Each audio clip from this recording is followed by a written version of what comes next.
नमस्कार, मैं हूं निकेत दीक्षित और आप देख रहे हैं ND exclusive zone.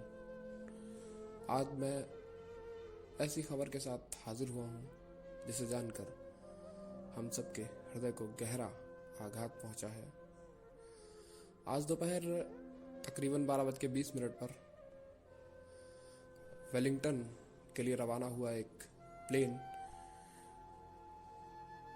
Coonoor Nilgiri, जो कि तमिलनाडु में स्थित है, वहाँ पर ख़राब मौसम के चलते कम विजिबिलिटी होने के कारण क्रैश हो जाता है और उसमें बैठे हुए 13 नागरिक, जिनमें से 12 की मौत हो जाती है और एक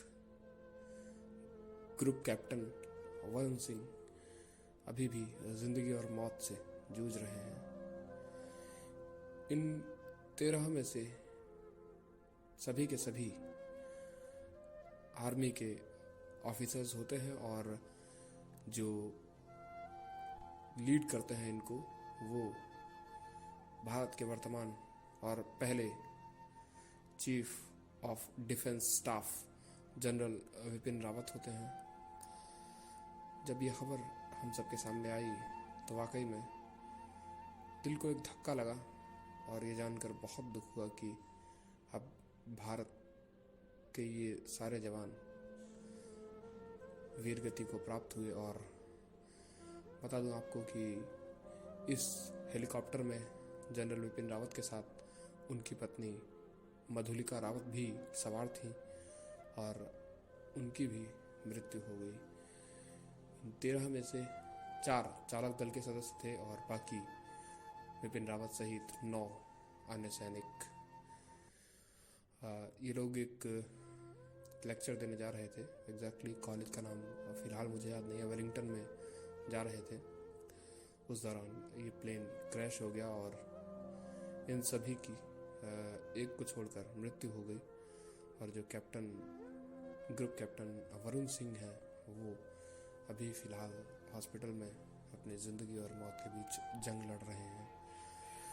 हम सब ये प्रार्थना कर रहे हैं कि ग्रुप कैप्टन वरुण सिंह की ज़िंदगी बच जाए और जो क्षति हमारे देश ने और उन 12 सैनिकों के परिवार वालों ने सही है, वो कम से कम वरुण सिंह के परिवार वाले और हम सब उनके बचने पर कम से कम थोड़ा सौभाग्य हम लोगों का हो और उस सैनिक की एक और क्षति न सहनी पड़े।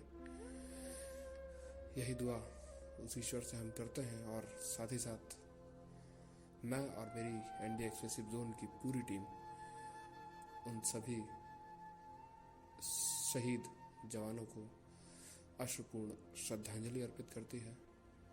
आपको बता दें, जो chief of defence staff general Vipin Rawat है, वो एक बार और ऐसी ही दुर्घटना से बच गए थे जो 2015 में इनका प्लेन क्रैश हो गया था। पर उस दौरान वो बच गए थे, लेकिन ऐसा इस बार ना हो सका।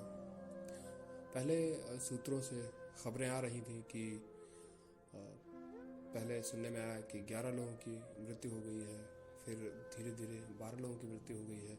शाम तक ये कहा जा रहा था कि एक जो व्यक्ति जिंदा बचा है वो पुरुष है और कयास लगा जा रहे थे कि वो जनरल रावत हैं।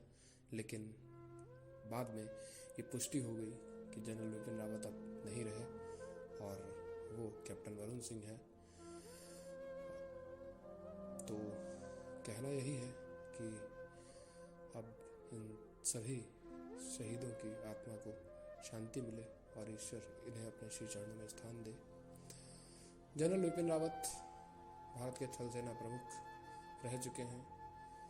31 दिसंबर सन 2019 को जब जनरल मनोज मुकुंद नरवणे भारत के थल सेना प्रमुख बने, तभी इन्हें chief defence of staff, in fact chief of defence staff बनाया गया। सरकार की ये घोषणा थी कि सेना और सरकार के मध्य समन्वय स्थापित करने के लिए एक पद की घोषणा की गई।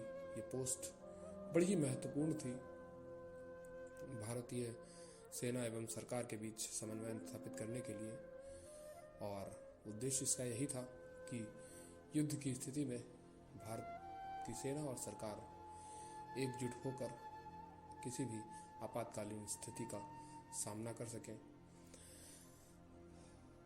उसके पहले चीफ ऑफ डिफेंस स्टाफ बने जनरल बिपिन रावत। इसका कारण यही था कि इन्होंने अपने कार्यकाल के दौरान भारतीय सेना का मनोबल उच्च शिखर पर पहुंचाया, और जो सेना के कारनामे थे वो भी बहुत अच्छे थे। जम्मू और कश्मीर में पाकिस्तान की घुसपैठ करने की कोशिशें लगातार जारी थी, लेकिन कोई भी बड़ी घटना नहीं हो सकी।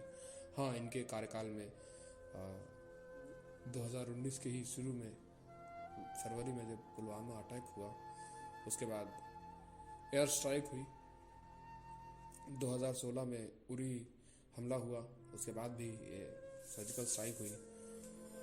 और इस तरह की छोटी मोटी घटनाएं, इनफैक्ट 2019 की घटना और 2016 की जो उरी की घटना है उसे छोटी मोटी तो नहीं कहा जा सकता, लेकिन फिर भी जो उनके इरादे थे उनमें लगभग असफल कर दिया था जनरल रावत और हमारे सैनिकों के इरादों ने। इसीलिए उनको ही भारत का पहला CDS बनाया गया, और कार्यकाल के ही दौरान आज इनकी मृत्यु हो गई।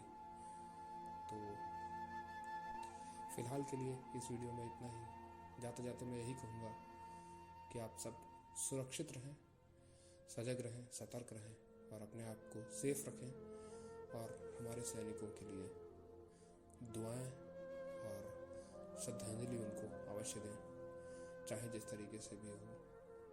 जय हिंद, जय भारत।